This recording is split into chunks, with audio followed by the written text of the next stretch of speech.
আল্লাহ সুবহানাহু ওয়া তাআলা এই যে নফস বা কলব, এটাকে 3 ভাগে ভাগ করেছেন। কোরআনের বিভিন্ন নাস থেকে, হাদিসের বিভিন্ন নাস থেকে আমরা জানতে পারি, মানে টেক্সট থেকে আমরা জানতে পারি। প্রথমটা হচ্ছে নফসুল মুতমাইন্নাহ। এটা একদম হাই র্যাঙ্কের, হাই গ্রেডের একটা নফস। যেমন ইয়া আইয়াতুহান নফসুল মুতমাইন্নাহ ইরজিই ইলা রাব্বিকি রাদিয়াতাম মারদিয়া ফাদখুলি ফি ইবাদি ওয়াদখুলি জান্নাতি। আমরা এটা কথা জানি, এটা হচ্ছে এত হাই লেভেলের একটা নফস যেখানে মধ্যে কোনো রোগ ছিল না। এটা নফসুল মুতমাইন্নাহ। আরেকটা নফস আছে যেটাও প্রশংসিত। আল্লাহ সুবহানাহু ওয়া তাআলা এই নফসটার ব্যাপারে কসম করেছেন সূরাতুল কিয়ামার মধ্যে। আল্লাহ সুবহানাহু ওয়া তাআলা বলছেন, লা উকসিমু বিয়াউমিল কিয়ামাহ ওয়া লা উকসিমু বিন নাফসিল লাওয়ামাহ। এখানে আল্লাহ সুবহানাহু ওয়া তাআলা কোন নফসের ব্যাপারে বলেছেন বলেন তো? নফসুল লাওয়ামাহ। প্রথমটা বলেছি নফসুল মুতমাইন্নাহ, দ্বিতীয়টা নফসুল লাওয়ামাহ। লাওয়ামা কোনটা? যে নফস বারবার নিজেকে ভৎসনা করে, কোন একটা ভুল হয়ে গেলে সে সাথে সাথে নিজেকে ভৎসনা করে আল্লাহর কাছে ফিরে আসে, বারবার তওবা করে। ওয়ালিহাদা ক্বালা রাসূলুল্লাহ সাল্লাল্লাহু আলাইহি সাল্লাম, কুল্লু বনি আদম খাত্তা ওয়া খায়রুল খাত্তাঈন আত-তাওয়াবুন।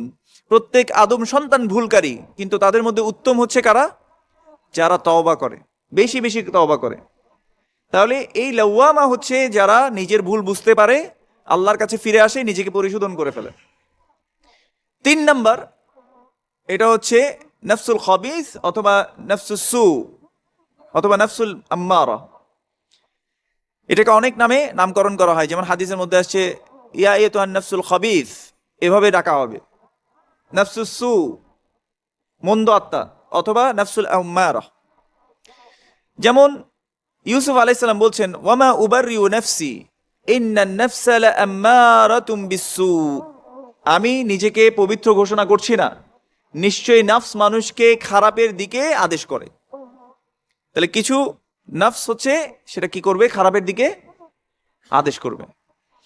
এখন আমরা কোন নফসে আছি এটা আমরা নিজেরা নিজেদের দিকে তাকালে বুঝতে পারবো আমার অন্তরটা কতটা পরিশুদ্ধ।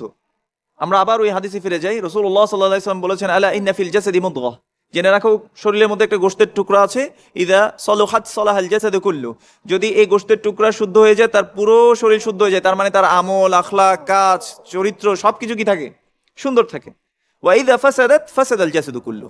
আর যদি সেটা ময়লা আবর্জনা যুক্ত হয়, তাহলে তার পুরো আমলটা কি হয়? আমল, আখলাক সবকিছু তার নষ্ট হয়, নোংরা হয়, বাজে হয়।